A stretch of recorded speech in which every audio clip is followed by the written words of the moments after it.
WWE recently released what many believe to be yet another significant indication regarding the Jade Cargill case, so we'll see what comes up. Additionally, we'll see what's happening with Bianca Belair, Drew McIntyre, and other celebrities. Let's begin with a quick update regarding the Jade Cargill incident. In recent weeks, there haven't been many hints or clues as to who Jade Cargill's attacker was. However, at the Royal Rumble, there was a significant revelation that fans are recognizing as maybe a component of the whole Jade Cargill case. Given the Royal Rumble match, many fans anticipated that Jade Cargill would make her triumphant comeback here at the occasion, as it would have been ideal for to suddenly appear and simply take Bianca and Naomi by surprise. Additionally, it would have been intriguing to observe Bianca and Naomi's reactions to witnessing Jade Cargill in such an unexpected manner. Would they have been content, perplexed, or maybe a little anxious? Is Jade Cargill likely to make a move and immediately pursue one of them in the Rumble match? It would have been fascinating to witness that. However, Jade Cargill regrettably did not show up for the actual Rumble. The major hint was revealed when Jordynne Grace and Naomi were hugging one another during the Rumble fight in the center of the ring. Given their lengthy history together, which dates back to their TNA days, Grace and Naomi, with that embrace during the Rumble match, Naomi was formally welcomed her to WWE. However, Bianca Belair is the one who yanks Jordynne Grace from behind by the hair and inquiries Naomi on her activities. And while you repeatedly watch that scene, admirers are stating that Bianca is undoubtedly sending out some heel vibes at that very moment. In this instance, she broke up the embrace between two pals in that way, simply yanking Jordynne's hair in that manner while yelling at Naomi. Thus, witnessing Bianca behave so aggressively and hostilely in a context that was generally amicable, it has fans are once more examining Bianca Belair's actions as the attacker of Jade Cargill.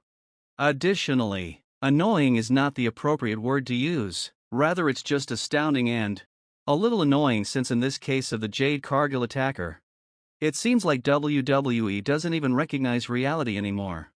Understand their intentions regarding the attacker's identification and reveal. 1 week, it seems like they're making Naomi appear really guilty. Then the week after that, they're making Bianca Belair appear guilty. It seems a little erratic, and they seem to be intentionally allowing both paths for one of the women to be the assailant, till they decide who it will be and make their final decision. Additionally, there was a story on this a few weeks ago, according to a report, that there were two possible paths for the Jade Cargill plot in WWE. But the fact that they haven't chosen a direction, it appears that they have two options in mind, Naomi or Bianca Belair as the attacker. Those appear to be the two possible paths the paper was discussing. That seems to be the current state of the story. It seems like the last. The attacker's identity has not yet been decided because there are simply too many. Bianca and Naomi go between appearing guilty and then innocent a lot. Thus, it's a story that can no longer be read. However, Bianca Belair still appears to be acting suspiciously during that Royal Rumble moment. The issue with the way she pulled Grace was that, yes, it was every woman for herself, but that it simply causes you to speculate about what Bianca might have done to Jade Cargill. Bianca Belair used her social media accounts to elaborate on the Royal Rumble scene between Naomi and Jordynne Grace. Bianca said the following regarding the same moment: "When your closest friend has a best friend of their own, Naomi, we are supposed to be grabbing and pulling. There aren't any buddies in the Rumble, well, not besides us." Final quotation. That Bianca Belair phrase, in the opinion of some admirers, might be another small hint. Naomi was named Bianca's best friend. What then does that mean for Jade Cargill? This formula? Is Naomi higher on Bianca's friend scale than Jade Cargill, who is also her best friend? A few of the fans' questions are being raised by that phrase in that situation. One more incident from the Royal Brawl that might had something to do with Bianca Belair, as evidenced by the Street Profits. At the Royal Rumble, the Street Profits returned by destroying the taking out DIY and posing with the trophies after babyface the Machine Guns team. Michael Cole did provide an explanation of the circumstances. By the Street, it wasn't always a heel turn. Profits, they simply did not want the tag team titles to be won by the Machine Guns because they They wish to remove DIY's titles because they attacked them a few weeks earlier. Therefore, it's not a complete heel turn by the Street Profits. However, it appears that they may soon have a new advantage over them. Real-life couples in WWE occasionally have personas that match. Therefore, if Montez Ford is increasing the ante and possibly taking a tweener strategy, that raises the question of whether his wife, Bianca Belair, is taking her character presentation in a similar direction. Thus, Jade Cargill will not be returning to the Royal Rumble. There is no estimated timeline available for her return, but given this plot, you have to presume that she will return shortly. Cannot go on indefinitely, so hopefully something happens soon for that plot. There is some interest in the Drew McIntyre case, but let's investigate why fans aren't buying it. Shortly after the Royal Rumble, a report was out claiming that Drew McIntyre had lost. Backstage, he was yelling and complaining about how someone had damaged the instant they tried to make themselves shine and eliminate him with their ego. Who Drew was referring to was never made clear in the reports.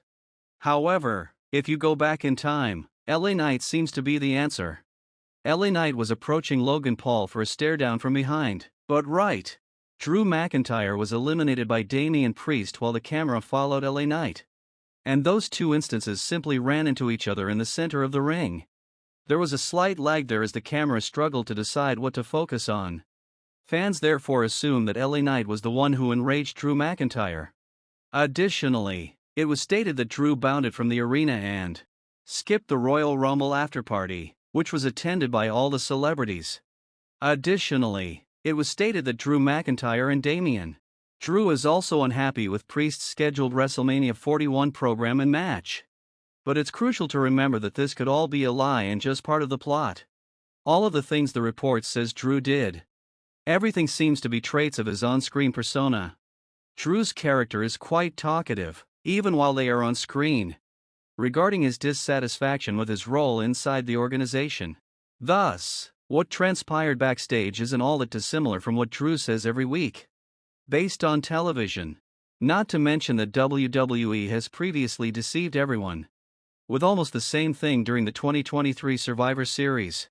Drew McIntyre's abrupt departure was the main story of the evening of the arena since he didn't like Punk's comeback. And it wasn't really that bad after all, but it subsequently became a component of their feud. Additionally, taking into account the massive blunder WWE just performed on everyone with given Alexa Bliss's current circumstances, fans are highly dubious regarding all of these purported backstage tales and actual circumstances. Thus, some fans don't completely believe what WWE is saying about this massive backstage meltdown by Drew McIntyre. Many fans believe that this is merely a plot point and not an actually matter in real life, but only time will tell. What do you think of the stories from today? Don't forget to subscribe with all notifications enabled and leave a comment below. And if you liked it, drop a like. I appreciate you everyone watching.